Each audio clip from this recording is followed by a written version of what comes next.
नमस्कार दोस्तों। Ocean network में आपका स्वागत है। मैं हूं ओमकार चौधरी। पिछले कुछ समय से एक ऐसा वातावरण क्रिएट किया जा रहा है, देश के भीतर भी, देश के बाहर भी, जिससे ऐसा लगता है कि बहुत नियोजित तरीके से, सुनियोजित तरीके से जो बहुसंख्यक आबादी है हमारे देश की, यानी हिंदू, उनको या तो चिढ़ाने की कोशिश हो रही है, या धमकाने की चेष्टा हो रही है, या जो उनकी आस्था के प्रतीक हैं, उनके जरिए अपमानित करने की कोशिशें की जा रही हैं। आखिर इसके पीछे साजिश क्या है? सोच क्या है? मकसद क्या है?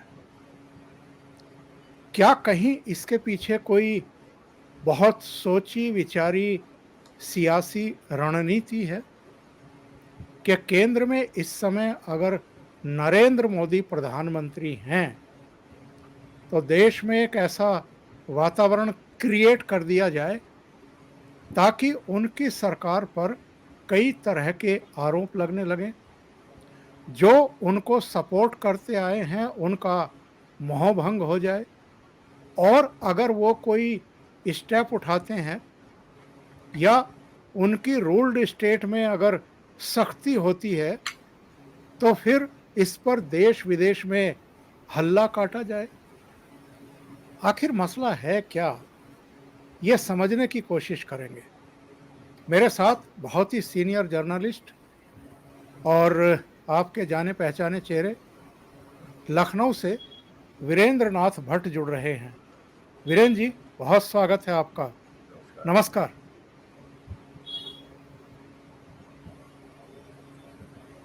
वीरेंद्र जी, आवाज आ रही है आपको? जी बिल्कुल साफ आ रही है। वीरेंद्र जी, सबसे पहला सवाल तो ये है कि एक कनाडा बेस फिल्म डायरेक्टर है, उसने काली का अपमान किया, उसको बहुत गलत तरीके से प्रस्तुत किया। उसके एक हाथ में त्रिशूल है और दूसरे हाथ में उसने जो लिस्बियन, गे, बाइसेक्सुअल और ट्रांसजेंडर के लिए झंडा बनाया गया है वो थमा दिया है।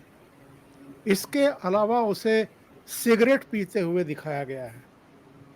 और जब इस पर बवाल हुआ, सवाल उठे, एफआईआर दर्ज हुई अलग अलग स्टेट में, लोगों ने प्रश्न खड़े किए कि इसके पीछे की आपकी नीयत क्या है, तब उसने कहा कि मैं तो इस सब से डरने वाली नहीं हूं और मैं अपने स्टैंड पर कायम हूं।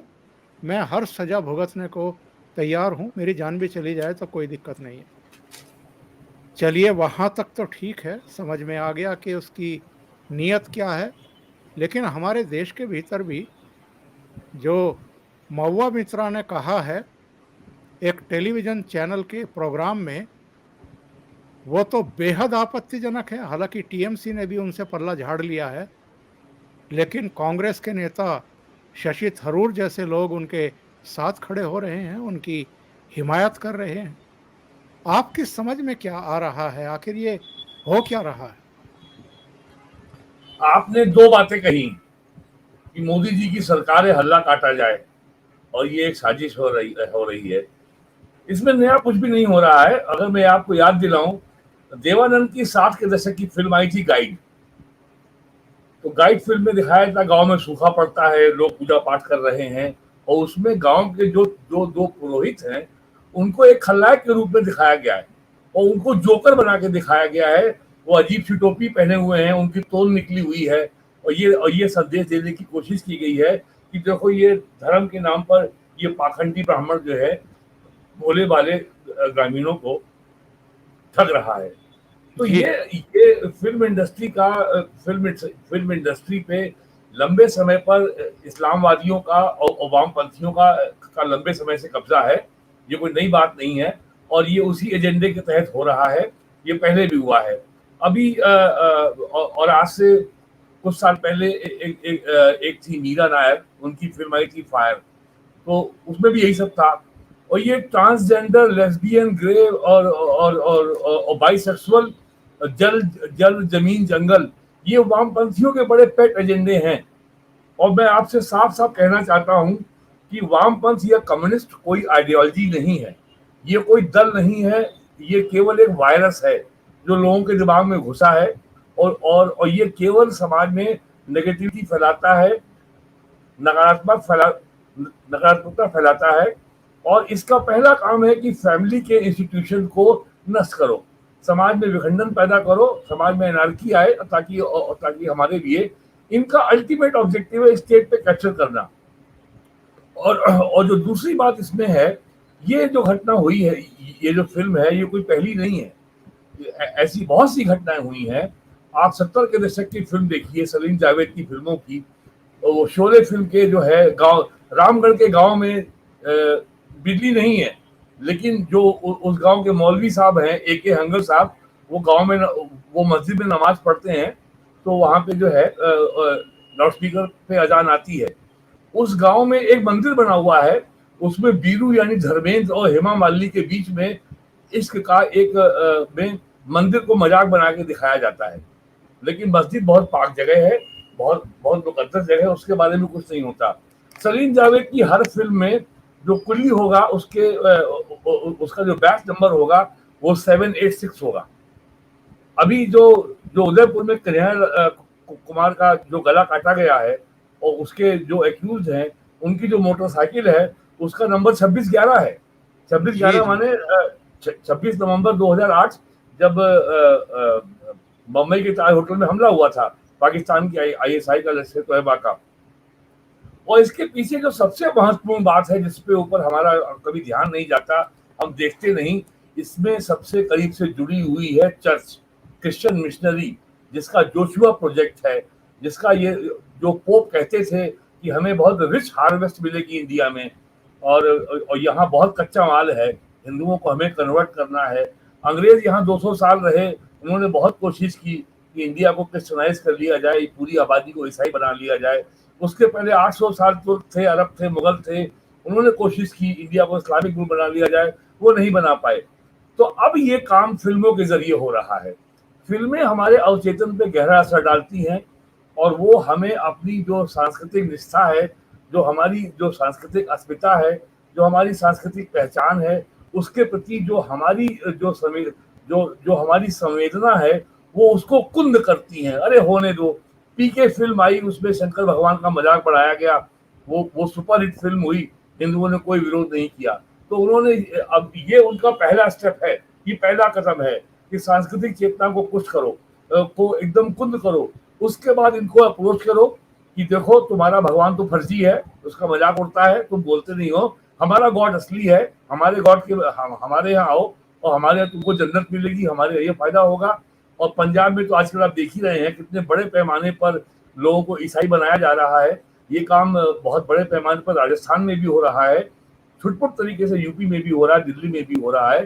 तो ये एक लॉन्ग टर्म प्रोजेक्ट है, इंडिया को दोबारा कल्चरली स्लेव बनाने का, कल्चरली गुलाम बनाने का, और इसकी सांस्कृतिक अस्मिता को क्रमबद्ध तरीके से एक षड्यंत्र के तहत नष्ट कर देने का ये प्रोजेक्ट है। हर साल दूसरे साल एक फिल्म आती है जिसमें केवल हिंदू अस्मिता पे हमला किया जाता है। MF हुसैन बहुत बड़े कलाकार थे, पेंटर थे, आर्टिस्ट थे। उनको नंगी पेंटिंग बनाने के लिए केवल हिंदू देवता मिलते थे, उनके अपने मजहब में कुछ नहीं था क्या? और भी तो मजहब हैं। और इसके बहुत साफ इंटरनेशनल रेमिफिकेशंस हैं। US commission for international religious freedom हर साल एक रिपोर्ट जारी करता है, और वो प्रेसिडेंट को रिकमेंड करता है, अपने राष्ट्रपति को, कि साहब इंडिया में धार्मिक स्वतंत्रता पे हमला हो रहा है और इसको कंट्री ऑफ कंसर्न की सूची में डाल दिया जाए। लेकिन अफगानिस्तान में, बांग्लादेश में, पाकिस्तान में हिंदुओं को बीन बीन के मार दिया गया, साफ कर दिया गया, या उनको भगा दिया गया, या उनको इस्लाम में कन्वर्ट कर लिया गया। अफगानिस्तान में पिछले साल तालिबान के कब्जे के बाद एक एक हिंदू बीन के भगा दिया गया।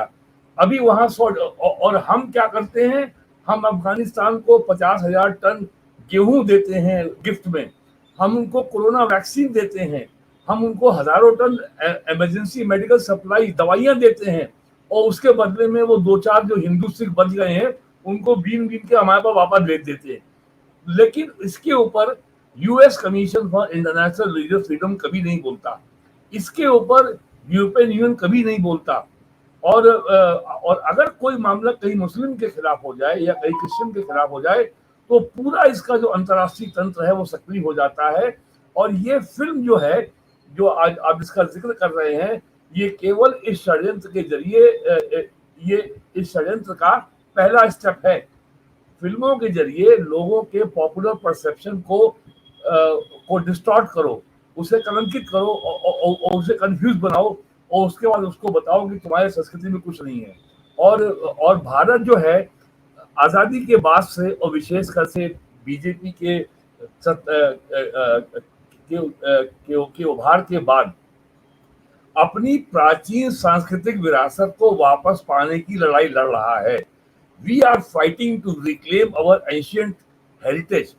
यदि फैजाबाद का नाम अयोध्या किया गया, इलाहाबाद का नाम प्रयागराज किया गया, मुगल सराय का नाम अगर दीनदयाल नगर किया गया, तो जो लोग इनसे विरोध कर रहे हैं, इसका विरोध कर रहे हैं, उनसे पूछा जाना चाहिए कि 200 साल पहले तो फैज साहब नहीं थे फैजाबाद में, ये अयोध्या में फैज है कौन, ये आए कहाँ से? 300 साल पहले आज से जो प्रयागराजी था, ये इलाहाबाद कहाँ से हो गया? टीपू सुल्तान ने और औरंगजेब ने काशी का नाम बदल के रखा था इस्लामाबाद, तो क्या उसे आज फिर इस्लामाबाद कर दिया जाए? वो तो काशी है, वो नहीं टिका। तो फिल्में तो केवल एक माध्यम है, इस एक ऐसा षड्यंत्र जिसके बहुत ही लॉन्ग टर्म ऑब्जेक्टिव हैं, जिसके दीर्घकालीन इसके उद्देश्य हैं, इसके जरिए भारतीय संस्कृति में एक घुन लगाना और खास करके जो यंग आबादी है उसके दिमाग को करप्ट करना, उसको कलुषित करना, ताकि तुम्हारे यहाँ तो कुछ है नहीं, देखो हमारा असली है। तो ये जो है ये बहुत सोची समझी रणनीति के तहत हो रहा है, ये पहली बार नहीं हुआ है, ये काम लगातार पिछले 60-70 साल से हो रहा है। आपको याद होगा पिछले साल जो अमेजन का जो ओटीटी प्लेटफॉर्म पे एक फिल्म आई थी, उसके ऊपर बहुत विवाद हुआ था, उनके ऊपर देश के कई हिस्सों में एफआईआर हुई थी। उसके बाद गवर्नमेंट ने ओटीटी प्लेटफॉर्म को लेकर के नियमों में संशोधन भी किया था, लेकिन फिल्म इंडस्ट्री अभी इस काम में जो है वो इस काम में लगी हुई है। और मैं कहूंगा कि दक्षिण भारत की फिल्में, विशेषकर तमिलनाडु की फिल्में, भारत की प्राचीन सांस्कृतिक मान्यता अस्मिता के प्रति बहुत ज्यादा संवेदनशील है, और वो इस तरीके के गैर जिम्मेदार या बल्कि मैं तो कहूंगा आपराधिक काम वो कभी नहीं करते। तो ये जो ताजा जो उदाहरण है, और इसमें आप उसको भी जोड़ लीजिए जो महुआ मोइत्रा का बयान आया है। कम्युनिस्टों को सारी शिकायत उनको सनातन धर्म से है, लेकिन कम्युनिस्टों को इस्लामी आतंकवाद से, जिहाद से कोई शिकायत नहीं है। और इस बात के प्रमाण मौजूद हैं कि पूरे दुनिया में इस्लामी आतंकवाद और कम्युनिस्टों का बहुत ही मजबूत गठजोड़ है। कभी आज तक कम्युनिस्टों ने बामियान में जो बुद्धा की मूर्ति को तोड़ा गया तालिबान द्वारा, उसके बारे में कहीं मुंह नहीं खोला, लेकिन उनको हर जगह अगर इस तरह की फिल्मों का विरोध होता है तो उनको दिखता है साहब अभिव्यक्ति की आजादी पे खतरा, फ्रीडम ऑफ एक्सप्रेशन पे खतरा, लोकतंत्र पे खतरा, हिंदू फांसीवाद आ रहा है। वो तरह तरह के जो है वो हल्ला मचाते हैं, ताकि दिल्ली में जो इंडिया में भिन्न भिन्न देशों की एम्बेसी है, उनके एम्बेसडर के परसेप्शन को प्रभावित किया जाए और वो अपने अपने देशों को भारत के बारे में नेगेटिव रिपोर्ट भेजें, ताकि भारत के उनसे जो आर्थिक और व्यापारिक रिश्ते हैं उस पर नकारात्मक प्रभाव पड़े। ये उस साजिश के तहत होता है। तो ये फिल्म केवल उसकी शुरुआत है, ये उसका पहला लेसन है, ये उसका पहला स्टेप है, जिसके जरिए इस तरह की खुराफात की जाती है। और भारत में जो भारत की सनातन सांस्कृतिक धारा को नष्ट करने का जो लॉन्ग टर्म जोशुआ प्रोजेक्ट है, ये उसी का हिस्सा है। वीरेंद्र जी,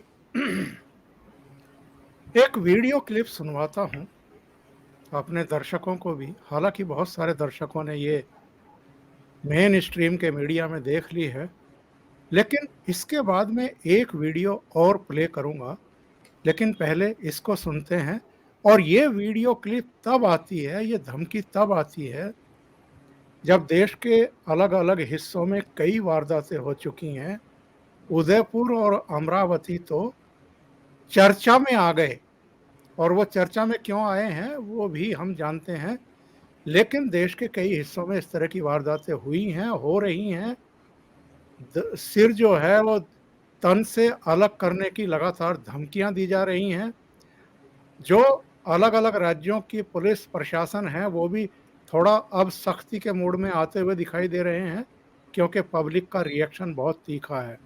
इसके बावजूद अगर इस तरह की धमकियां बार-बार दी जाएं, तो इसे क्या माने हम लोग। देखिए ऐसा है कि गोली मार देता, मेरे बच्चों की कसम में गोली मार देता। और आज भी कुछ भी नहीं है, सीधा ठोक के कहता हूँ, जो नुपुर शर्मा की गर्दन लाएगा, who will never lie, give me that। मैं अपना उसे ये घर दे दूंगा, पूरा रास्ते में निकल जाऊंगा, ये वादा करता है सलमान ख्वाजा का। एक और वीडियो सुन लेते हैं। इंडिया के सामने झुके हुए थे। ये पाकिस्तान के एक मौलवी हैं, तो ये ज्यादा समझदारी की बातें करते हुए दिखाई दे रहे हैं। हमारे यहाँ के जो अजमेर शरीफ के खादिम हैं या दूसरे लोग हैं, वो ज्यादा बेवकूफ़ी भरी बातें कर रहे हैं। सुन लेते हैं ये क्या कहते हैं।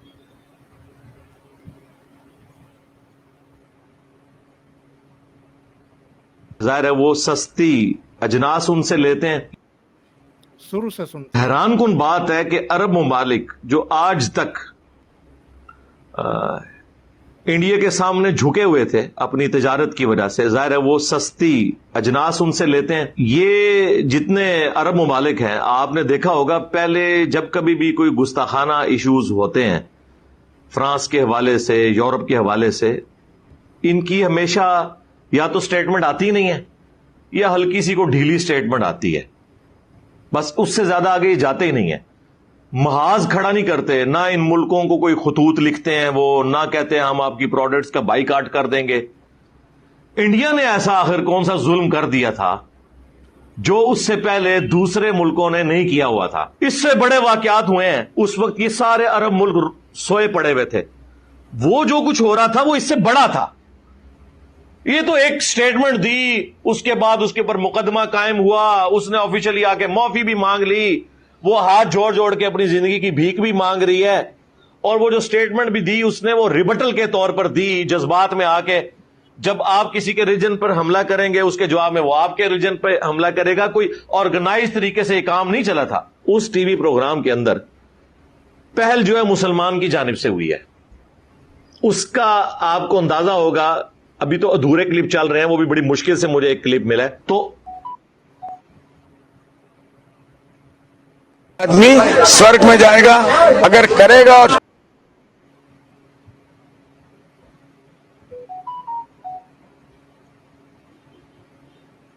जवाब के अंदाज से पता चल जाएगा कि वो रिबटल कर रही है, क्योंकि जब वो मुसलमान ने वो बात की तो उसने कहा कि अच्छा आप अगर इस तरह की बातें करोगे ना तो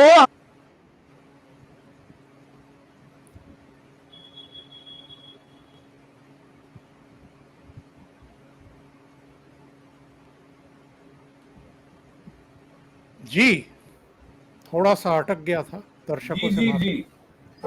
मैं केवल इसलिए ये दोनों वीडियो प्ले किए हैं कि एक भारत में अजमेर शरीफ का खादिम, जिसके बारे में बाद में ये सफाई देने की कोशिश की गई कि नशे में था, ऐसा था, वैसा था, उसका दिमाग फिर गया था, एक एक्सक्यूज ढूंढने की कोशिश। और एक पाकिस्तान जिसमें बैठे हुए कोई मौलवी एक समझदारी की बात कर रहे हैं कि जो कुछ हुआ है वो किस तरीके से हुआ है, ज़रा ये भी समझने की कोशिश कर लीजिए। ये हमारे यहाँ के लोग इतने खामोश क्यों रहते हैं?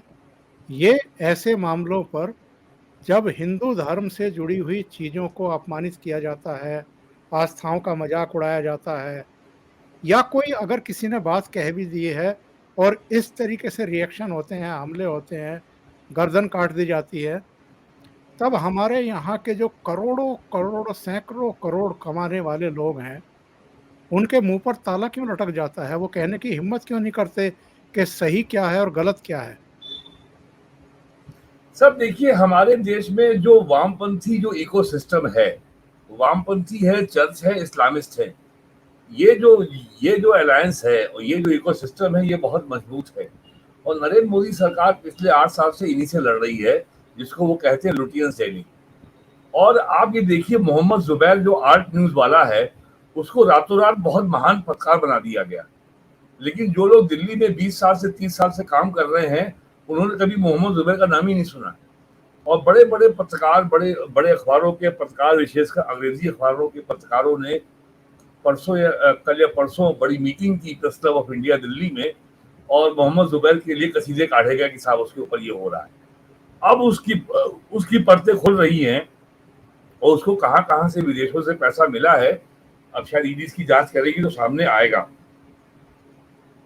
जो नूपुर शर्मा का मामला हुआ है, वो भी ये लेफ्ट और इस्लामी जो गठबंधन है, जो लेफ्ट और इस्लामी जो इकोसिस्टम है, ये इन्हीं की देन है। इन्होंने ही इतना विटंडावाद खड़ा किया है और इन्होंने ही मुसलमानों को ये भड़काया है कि भैया इस पे इतना बवाल करो, वरना एकाएक इलाहाबाद में, ये प्रयागराज में और कानपुर में इतना बड़ा बवाल नहीं खड़ा हो जाता।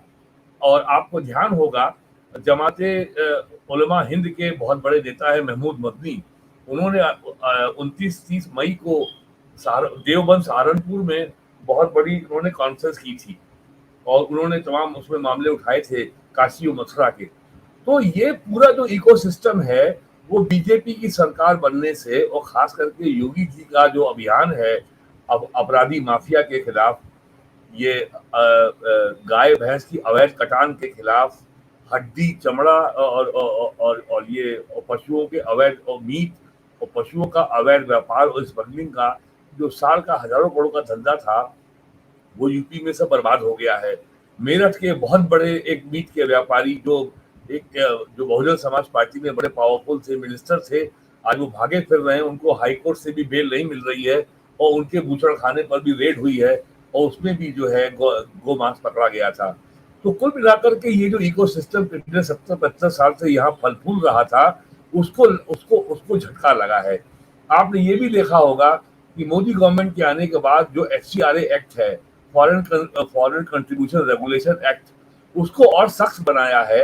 अब विदेशों से पैसा लेकर के भारत में राष्ट्र विरोधी गतिविधियां को चलाना आसान नहीं रह गया है। और इसका सबसे बड़ा झटका लगा है क्रिश्चियन मिशनरीज को, जो साल में 10,000 से 18,000 करोड़ रुपया साल में उनको आता था, अब वो बहुत घट गया है। तो कुल मिलाकर के ये जो इकोसिस्टम था, जो अपने को एक एक्स्ट्रा कॉन्स्टिट्यूशनल पावर समझता था, ये संविधान से इतर था, हम जो चाहे कर सकते हैं, हमारी बहुत ताकत है और पूरी और जो रूलिंग पार्टी है, जो सो कॉल्ड सेकुलर पार्टियां हैं, वो तो हमारे समर्थन में खड़ी हैं। तो अब ये उनका जो स्वर्णिम काल था, अब वो समाप्त हो गया। इसलिए जो है ये आप देख रहे हैं कि ये इतना विडंडा खड़ा हुआ है। और सबसे अफसोस की बात तो ये है कि सुप्रीम कोर्ट ने तो कमाल ही कर दिया कि बिना जो मामला उनके सामने था ही नहीं, उसके बारे में उन्होंने जज साहब ने इतनी लंबी चौड़ी टिप्पणी कर डाली कि आप ही जिम्मेदार हैं। और एक जज साहब ने कहा है, रिटायर्ड जज साहब ने, कि सुप्रीम कोर्ट के जज ने इस तरह की टिप्पणी करके तो उदयपुर में जो कन्हैयालाल के हत्यारे हैं उनको भी क्लीन चिट दे दी कि जब सारे घटना का जिम्मेदार नूपुर शर्मा है, तो इसका मतलब जो उदयपुर में और जो अमरावती में गले काटे गए हैं, वो तो अपराधी है ही नहीं, वो तो सब देवता है, वो तो एंजल है। तो हमें ये बात बहुत जो है गंभीरता से, बहुत गहराई से समझनी होगी। जो एंटी हिंदू इकोसिस्टम है, जो वामपंथियों और इस्लामवादियों का, इस्लामी जिहादियों का है, वो बहुत मजबूत है। और सितंबर 2014 में दादरी में अखलाक की हत्या होती है, उत्तर प्रदेश में अखिलेश यादव की समाजवादी पार्टी की सरकार होती है, लेकिन उसमें सारा जो है उसका सारा आरोप ऐसा नैरेटिव खड़ा किया जाता है जैसे ये नरेंद्र मोदी, प्राइम मिनिस्टर नरेंद्र मोदी की वजह से हो गया हो। हमें ये भूलना नहीं चाहिए। एक जुनैद का अगर लिंचिंग हो गई हरियाणा में, या एक पहलू खान की हो गई राजस्थान में, तो वो अंतर्राष्ट्रीय इशू बन जाता है। वो अंतर्राष्ट्रीय समाचार चैनल बीबीसी और अल जजीरा में वो खबर चलती है प्रमुखता से, तो वो कोई ऐसी कोई बड़ी सामान्य ये कोई अनायास या बड़ी ये कोई मासूम घटना नहीं है। ये बहुत सोची समझी ऑर्गेनाइज डिजाइन का हिस्सा है जो सरकार के खिलाफ लगातार जारी है। और मैं तो यहाँ तक कहूंगा कि भारतीय जनता पार्टी का भी जो स्टेट लीडरशिप है या ये तमाम लोग केंद्र में है, वो इस षड्यंत्र की गहराई को समझते ही नहीं कि देश के खिलाफ क्या हो रहा है। तो ये तो, और नूपुर शर्मा तो मात्र बहाना है। किसी ना किसी तरीके से कभी नागरिकता कानून के मामले में, कभी अखलाक के मामले में, तो कभी जो है 3C कानून को लेकर के किसी ना किसी मामले में उनको नरेंद्र मोदी गवर्नमेंट के खिलाफ लगातार षड्यंत्र करते ही रहना है। और जितना हो सके अंतर्राष्ट्रीय पटल पर इस सरकार को हमेशा नेगेटिव छवि ही प्रस्तुत होनी चाहिए। इस सरकार को लगातार इंटरनेशनल मीडिया में एडवर्स कवरेज मिले, नकारात्मक कवरेज मिले। ये अभियान भारत में पिछले 8 साल में एक दिन भी रुका नहीं है। और ये जो फिल्म का मामला जो जहां से हमने बात शुरू की थी, वो केवल यही है कि पहले प्रोवोक करो, सरकार कार्रवाई करेगी और फिर हम अंतर्राष्ट्रीय स्तर पर ये अभियान चलाएंगे और ये माहौल बनाएंगे, ये नैरेटिव खड़ा करेंगे कि सब भारत में धार्मिक आजादी की बहुत खतरे में है। और इसके लिए नरेंद्र मोदी सरकार के खिलाफ सैंक्शन लगाइए, कार्रवाई करिए, इनका अमेरिका आने का पासपोर्ट रद्द कीजिए और हर इंटरनेशनल फोरम से नरेंद्र मोदी की, भारतीय जनता पार्टी की, नरेंद्र मोदी सरकार की निंदा की जाए और इसके खिलाफ माहौल बनाया जाए। लेकिन कभी भी ये पूरा ये जो पूरा कबाल है, ये जो पूरा गिरोह है, ये कभी भी पाकिस्तान में, बांग्लादेश में, अफगानिस्तान में हिंदुओं के खिलाफ इतने भयानक अत्याचार होते हैं, आज तक कभी एक लाइन नहीं बोला। तो ये चल रहा है, ये ऐसे ही चलेगा और अभी हमें काफी लंबे समय तक इनसे मुकाबला करना होगा। ये ना पहली घटना है, ना ये अंतिम घटना है। ये किसी न किसी माध्यम से नरेंद्र मोदी को की सरकार को, भारतीय जनता पार्टी को विवादों में उलझाए रखना चाहते हैं, ताकि इनके लिए प्रधानमंत्री नरेंद्र मोदी पर, भारतीय जनता पार्टी पर, उसकी सरकार पर लगातार हमला जारी रहे। ये ऐसी व्यवस्था करना चाहते हैं। कोरोना काल में 2 साल में इनका ये षड्यंत्र का अभियान तो पे थोड़े ब्रेक लग गए थे। अब जैसे ही वो स्थितियां ठीक हुई हैं, इनका ये अभियान फिर शुरू हो गया है। देखिए अभी और कुछ होगा, अभी ये भी रुकने वाले नहीं है। लेकिन वीरेंद्र जी, पिछले कुछ दिनों में हमें कुछ ऐसे दृश्य देखने को मिले हैं, क्योंकि जो बहुसंख्यक आबादी है हमारे देश की, वो बहुत शांतिपूर्ण तरीके से अपना विरोध दर्ज करती है। और किस तरीके से करती है, एक जयपुर का सीन वीडियो मेरे पास है, जिसमें केवल हजारों लाखों लोगों ने इकट्ठे होकर के बहुत शांतिपूर्वक हनुमान चालीसा का पाठ किया है।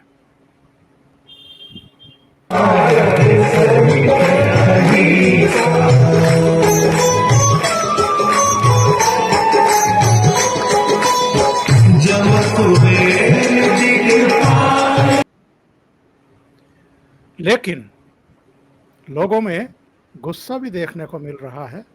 देखते हैं, एक ऐसा सीन भी देख लेते हैं।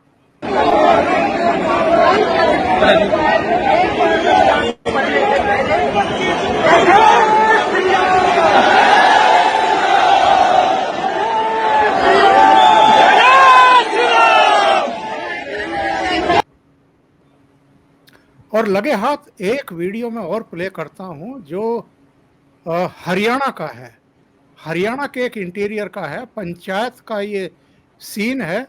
उदयपुर में जो कुछ हुआ है, अमरावती में जो कुछ हुआ है, उस पर अब लोगों के रिएक्शन किस तरीके से आने शुरू हुए हैं। शायद मानेसर का है ये। एक हल्का सा पार्ट में सुनवाता हूं। आप सही कह रहे हैं। ये डर नहीं है कि वो 20 है और हम 90, तो इसका मतलब हमें हावी होना पड़ेगा और किसी की गर्दन उतारनी पड़े तो हमारा युवा भी, हम भी अपने धर्म की रक्षा के लिए उतार देंगे।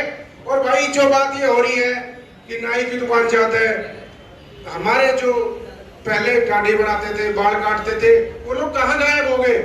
जो लोग हमारे कारपेंटर का काम करते थे, मैकेनिक का काम कहाँ कर गए थे? वो कहाँ गायब हो गए?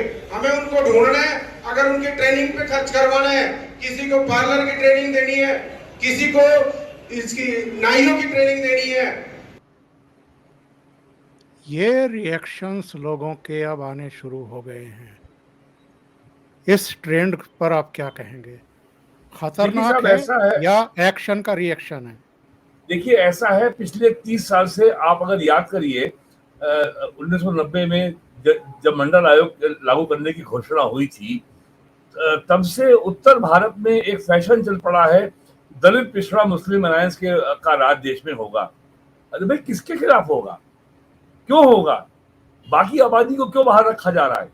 1989 में जब जनता दल बना था, तब उसका नारा था कि साहब हमारा वोट बैंक अजगर है, अहिर जाट गुजर राजपूत।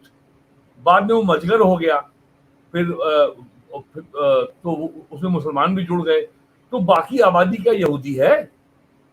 तो कुल मिलाकर के ये जो नकारात्मक राजनीति पिछले 3 दशकों से अधिक चल रही है, जिसका सूत्रपात जनता दल ने किया और बाद में जनता दल से टूटे हुए तमाम दलों ने किया, Samajwadi party, Bahujan Samaj party, Janata Dal S Karnataka में है, तेलुगु देशम पार्टी आंध्र प्रदेश में है, इन सब ने किया। तो ये सब जो हो रहा है, ये एक जो बहुत लंबी प्रोसेस है, ये उसका हिस्सा है। और मैं ये मानता हूं, और ये आप भी देख रहे होंगे, इन सारी राष्ट्र विरोधी जो हरकतें हैं, ये जो राष्ट्र विरोधी षड्यंत्र करने वाले जो लोग दिल्ली के वीआईपी एरिया में लुटियन दिल्ली में बैठे हुए हैं, इसका एकमात्र जो प्रत्युत्तर है, जो काउंटर है, वो है हिंदू अस्मिता का निर्माण, the construction of A Hindu identity. Hindu identity का मतलब हिंदू फासीवाद नहीं है। हिंदू आइडेंटिटी का मतलब हम किसी जाति या किसी मजहब के खिलाफ नहीं है। हिंदू आइडेंटिटी का मतलब कोई नेगेटिव यूनिटी नहीं है। हिंदू आइडेंटिटी का मतलब एक बहुत ही सकारात्मक सोच के साथ भारत के लोग एक राष्ट्रीय अस्मिता से जुड़े और वो देश के लिए सकारात्मक काम करें। और जो चारों ओर जो ये वामपंथी और ये इस्लामी जिहादी जो देश में 24 घंटे साल में 12 महीने नेगेटिविटी का माहौल बनाते हैं, उससे लड़ा जाए। जो ये लगातार अभियान चलता है, कैसे अंतर्राष्ट्रीय फोरम पे, अंतर्राष्ट्रीय फलक पे भारत को, भारत की सरकार को, भारत के प्रधानमंत्री नरेंद्र मोदी को कैसे बदनाम किया जाए, इसका एक ही तरीका है इससे लड़ने का कि भारत में भारतीय अस्मिता या हिंदू अस्मिता का निर्माण, और इसमें सभी लोग शामिल हों। इसमें सभी को आमंत्रण है। मजहब के बुनियाद पर किसी के साथ कोई भेदभाव नहीं। नरेंद्र मोदी की सरकार ने सबका साथ सबका विकास का काम धरातल पे लागू करके दिखाया है।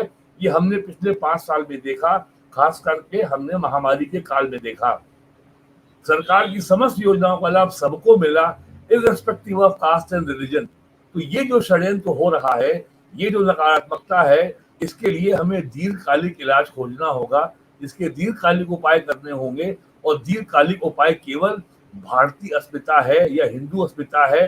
और बहुत लोग इस बात पे आपत्ति करेंगे कि साहब भारतीय और हिंदू एक कैसे हो सकता है, भारतीय अलग है, हिंदू अलग है। जिन लोगों को हिंदू से आपत्ति है, उनको विष्णु पुराण पढ़ लेना चाहिए कि विष्णु की हिंदू है क्या, ये धर्म है कि रिलीजन है। सबसे बड़ी समस्या तो ये है कि हमारे सेकुलर संविधान ने धर्म और रिलीजन को एक कर दिया है। धर्म रिलीजन नहीं है, धर्म मजहब नहीं है।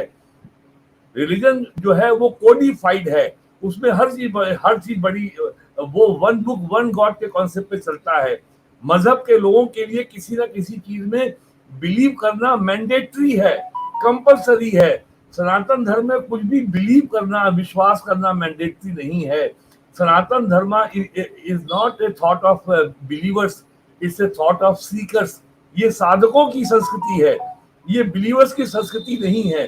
तो ये जो पिछले 70 साल में और खास और उसके पहले ये जो अंग्रेजों के लॉर्ड मैकाले ने जो हमारी संस्कृति में को नष्ट करने के लिए जो इतना घालमेल किया है, ये उसका परिणाम है। और बहुत लोगों को लगता है कि भारत देश 47 में आजाद हो गया तो हम सब बुराइयों से मुक्त हो गए।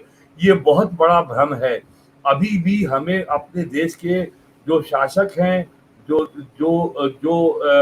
पावरफुल लोग हैं, वो चाहे ब्यूरोक्रेसी में हो, चाहे वो बार में हो, बेंच में हो, कॉर्पोरेट वर्ल्ड में हो, उनके दिमागों को डीकोलोनाइज करना अभी बहुत बड़ा काम बाकी है।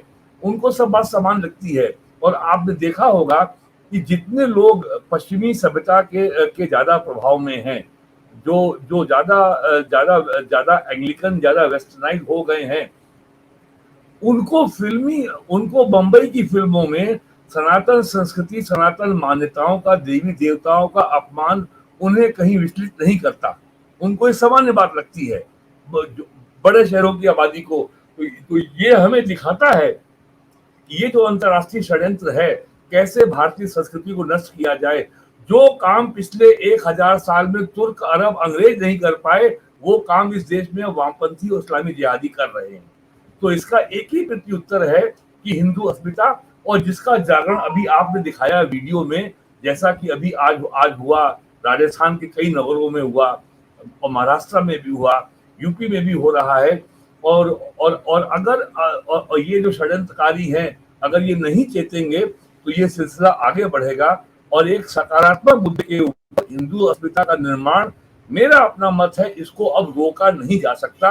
आप इसको सांप्रदायिकता, फांसीवाद और न जाने क्या क्या जो आप नाम देने के आदी हैं पिछले 30-35 सालों से, या बल्कि 70 सालों से, वो नारे अब भोथरे हो गए हैं। अब उनकी धार खत्म हो चुकी है और हिंदू अस्मिता का निर्माण हो रहा है। हिंदू जाग रहा है और उसको ये मालूम है कि केवल एक पार्टी देश में है जो हिंदू नाम लेती है, जिसको हिंदू नाम लेने से परहेज नहीं है। बाकी सारी पार्टियों का वो हर जाति का नाम लेंगी, हर मजहब का नाम लेंगी, लेकिन हिंदू नाम के आते ही उनके जबान में ताला पड़ जाता है। तो ये जो घटनाक्रम हो रहा है, ये जो नुपुर शर्मा के खिलाफ भारत की सरकार कोई नहीं, भारतीय राष्ट्र को अस्थिर करने का जो षड्यंत्र हो रहा है, इसको बेनकाब करना बहुत जरूरी है। और मेरा ये कहना है कि लोगों को इसको बहुत गंभीरता से लेना चाहिए। किसी दल की सरकार आए जाए, लोकतंत्र में ये चलता रहेगा, हर चुनाव में ये बदलाव होना बहुत सामान्य प्रक्रिया है। लेकिन भारत जैसी $3 ट्रिलियन से बड़ी इकोनॉमी को अस्थिर करने का प्रयास के परिणाम, इसके कॉन्सिक्वेंस भारत के लिए नहीं, साउथ एशिया के लिए नहीं, बाकी दुनिया के लिए भी बहुत घातक हो सकते हैं। और ये षड्यंत्र हो रहा है देश में नुपुर शर्मा के नाम पर। नुपुर शर्मा तो केवल बहाना है। जी जी जी जी बिल्कुल। वीरेंद्र जी, आखिर में एक वीडियो सुनवाता हूँ, और मेरा इशारा जिस तरफ था बीच में जब हम बात कर रहे थे कि यहाँ कई सौ करोड़ और हजारों करोड़ रुपया कमाने वाले जो मुस्लिम कलाकार हैं, चेहरे हैं, डायरेक्टर हैं, प्रोड्यूसर्स हैं, उनके जबान पर ताला पड़ जाता है जी। और पता नहीं क्यों पड़ जाता है। लेकिन अगर वो तटस्थ भाव से सही को सही और गलत को गलत कहेंगे तो उनकी लोकप्रियता और ज़्यादा बढ़ेगी। एक आध लोग हैं ऐसे जो सही बात कहने का साहस रखते हैं। मैं सुनवा देता हूं, उनकी ये बाइट सुनवाता हूं। उसके वजह से आदमी स्वर्ग में जाएगा, अगर करेगा और कुत्ते बिल्ली को भी कष्ट हुआ तो वो स्वर्ग में नहीं जाएगा। तो शुरू से सुनते हैं। होता है वो काम नहीं करना है, उसके वजह से आदमी स्वर्ग में जाएगा, अगर करेगा और कुत्ते बिल्ली को भी कष्ट हुआ तो वो स्वर्ग में नहीं जाएगा। तो ये कुर्बानी के टाइम पे गाय का काटना हमारे यहाँ कोई जरूरी नहीं है, कोई बाध्यता नहीं है। इसलिए हमने ये विधि निकाला है कि इसके अलावा 5-6 जानवर हैं। जब हमारे इस मुल्क के लोग, अक्सर भाई लोग सनातन धर्म के और हिंदू मजहब के हैं और वो गाय को अपनी माता मानते हैं, पूजा करते हैं, तो हमको क्या जरूरी है कि हम उसी को काटें? बिल्कुल ना काटें। सख्ती से हम मना कर रहे हैं, मुसलमानों से अपील कर रहे हैं कि गाय को आप लोग बिल्कुल ना कष्ट दें, आप दूसरे जानवर काटिए, अल्लाह आपकी कुर्बानी कबूल करने वाला है। किसी को ये जो समझदारी भरे स्वर हैं, इनको कई बार अलग थलग कर दिया जाता है, साजिशन, और इनको गद्दार तक का तमगा दे दिया जाता है। ऐसे लोग जब भी सामने आते हैं और सही को सही और गलत को गलत कहते हैं, क्योंकि जो बहुसंख्यक आबादी है वो अगर इनकी जो बिलीव्स हैं, इनके जो विश्वास हैं, इनके जो भी अल्लाह हैं, इनके जो भी ईश्वर हैं, उसको भी मान करके चलते हैं, उनका सम्मान करते हैं, तो ये अपने को स्पेशल शो करने के लिए हिंदुओं के देवी देवताओं को, उनके आस्था के केंद्रों को या तो उन पर प्रहार करते हैं या उनको अपमानित करते हैं। इस तरीके से कैसे ये देश आगे चलेगा और सब साथ कैसे चल पाएंगे? देखिए साहब, ये जो आपने वीडियो दिखाया, ये जो बदरुद्दीन अजमल साहब हैं, ये देवबंदी वहाबी फिरके के ये आलिम हैं। तो इनका ये जो हिंदुओं के प्रति जो प्रेम भाव है, इसको तो मैं फेस वैल्यू पे ही खारिज करता हूँ। इस्लाम में कॉन्सेप्ट है तकैया, यानी डिसेप्शन, धोखा, कि जब काफिरों में फंस जाओ तो राम राम कहो। तो मैं और ये जो हैं बदरुद्दीन अजमल, परफ्यूम किंग, इनकी पूरी जो राजनीति है असम में, वो बांग्लादेशी घुसपैठियों के वोट पे आधारित है। आज बांग्लादेश में और आज असम में भारतीय जनता पार्टी की सरकार है, तो इसलिए इनके सुर बदले हुए हैं। जब वहां कांग्रेस की सरकार थी, मैं तब भी मैं इनके सुर सुन चुका हूं, तब ये तालिबानी भाषा बोलते थे। तो ये तो इनकी बात पे तो कभी यकीन किया ही नहीं जा सकता। हाँ, अगर दारुल उलूम देवबंद का कोई बड़ा मौलवी, कोई मुफ्ती, कोई या जो जमात उलमा हिंद के महमूद मदनी अगर ये बात बोलते और ये अपील करते कि साहब जो है आप बकरीद पे गाय ना काटें, तो उसका फिर भी कुछ संज्ञान लिया जा सकता था। लेकिन बदरुद्दीन अजमल साहब की ये बातें मुंह दिखाई, ये केवल तकैया है। और I just cannot trust him. ये बहुत ही जिहादी किस्म का आदमी है, और केवल वहां पे इस समय बीजेपी की सरकार है, तो इनको समझ में आ रहा है कि उनको वहां पे तमीज से रहना पड़ेगा, लेकिन वरना वहां के मुख्यमंत्री को भी बुलडोजर का इस्तेमाल करना आता है। तो इसलिए इसको आप इन अजमल साहब को ज्यादा महत्व ना दें। ये केवल जो है, ये it's an act of deception. इसकी कोई क्रेडिबिलिटी नहीं मेरी निगाह में। यानी बदले हुए हालात में इनके सुर बदल रहे हैं। जी, बस और कुछ नहीं है। बहुत बहुत धन्यवाद वीरेंद्र जी, इतना समय निकालने के लिए ओशियन नेटवर्क के लिए, और बहुत महत्वपूर्ण मुद्दे पर चर्चा करने। Thank you sir. नमस्कार।